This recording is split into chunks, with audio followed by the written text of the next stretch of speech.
గెలుపొందినటువంటి విజేతలందరికీ కూడాను వారి చేతుల మీద మెమోంటో ఇవ్వడం జరిగింది.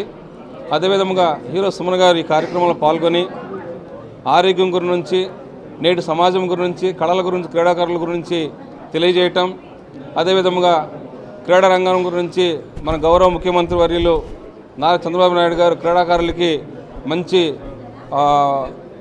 అవకాశాలు కల్పించారు. ఉద్యోగాలు, అదేవిధంగా చదువుకునే వారికి కొన్ని పర్సంటేజ్ కల్పించినందుకు సుమన్ గారు ప్రత్యేక ధన్యవాదాలు తెలిపారు. అదేవిధంగా గోల్డెన్ ఫిట్నెస్లో శిక్షణ పొందుతున్న వారందరికీ, ట్రైనర్స్ అందరికీ కూడా మంచి ఆరోగ్య సూచనలు ఇచ్చారు.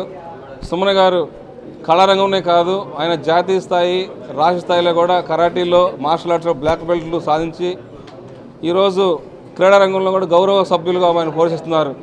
మరి అదేవిధంగా మన దేశం కోసం ప్రాణాలు అర్పించినటువంటి వీర జవాన్లకు, అమరవీరులకు అందరికీ కూడాను తన యొక్క